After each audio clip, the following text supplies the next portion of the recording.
Assalamualaikum warahmatullahi wabarakatuh. Perkenalkan, nama saya Ramadan dari ruangan A557 reguler B Universitas Pamulang, prodi akuntansi.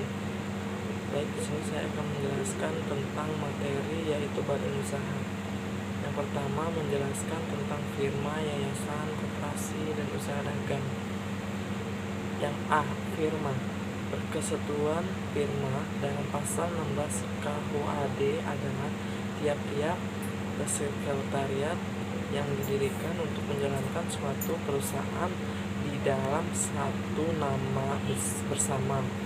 Pada persekutuan firma, kepribadian para sekutu sangat diutamakan, itu bersifat kekeluargaan. Persekutuan firma harus didirikan dengan akte otentik. Pasal 22 KUHD, isi akte memuat nama lengkap, identitas diri, penetapan nama bersama atau firma. FA bersifat umum, terbatas pada bidang tertentu. Saat mulai berakhirnya firma dan ketentuan lain mengenai hak pihak ketiga, para kesatuan, akte pendirian harus didirikan di pengadilan di mana firma berdomisili. Setelah itu akte pendirian harus diumumkan dalam Berita Negara Republik Indonesia. Persekutuan firma bukan badan usaha karena firma tidak perlu mendapat pengesahan pendiri Menkumham dan tidak dapat pula memisah harta kekayaan antara pribadi. Kekuasaan tinggi dalam firma adalah para sekutu semuanya dalam hal memutuskan segala permasalahan dan persoalan yang baik yang menyangkut hubungan internal maupun eksternal. Keputusan yang diambil dengan musyawarah dan mufakat dengan firma tanggung jawab untuk seluruh. Artinya para sekutu bertanggung jawab sampai harta pribadinya selain harta kekayaan yang ada di dalam firma. Berakhirnya persekutuan, lampaunya waktu, telah tercapai tujuan adanya kehendak dari seseorang atau beberapa orang sekutu dan adanya keputusan negara atau tuntutan kejaksaan.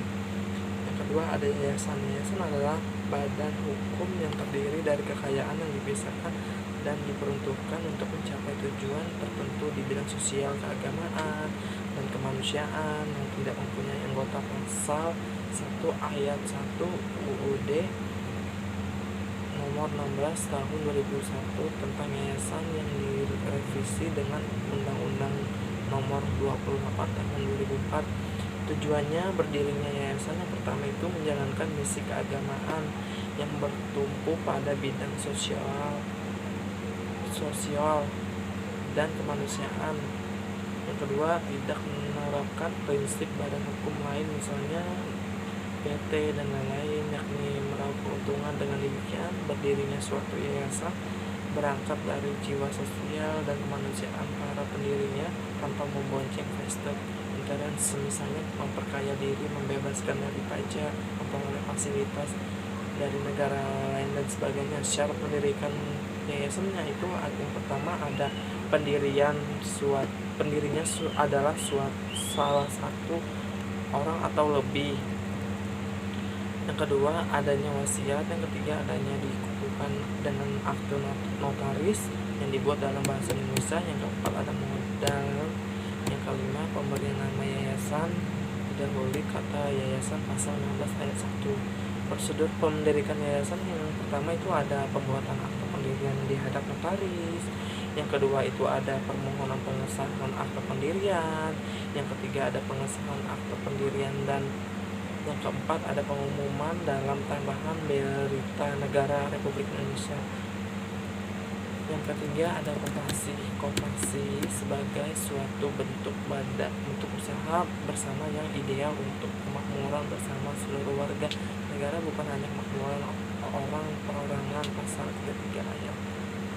Pasal 33 ayat 1 Undang-Undang Dasar 1945 dikatakan perekonomian disusun sebagai usaha bersama berdasarkan asas-asas kekeluargaan.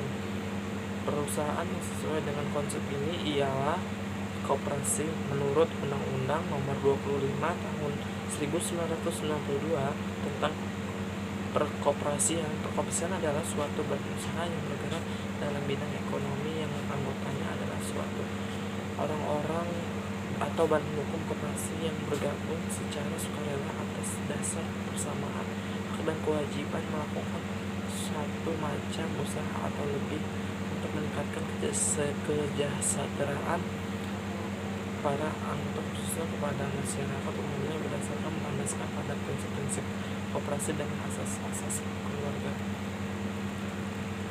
Baik, itu saja yang saya sampaikan. Kurang lebihnya mohon maaf. Sekian dan terima kasih. Assalamualaikum warahmatullahi wabarakatuh.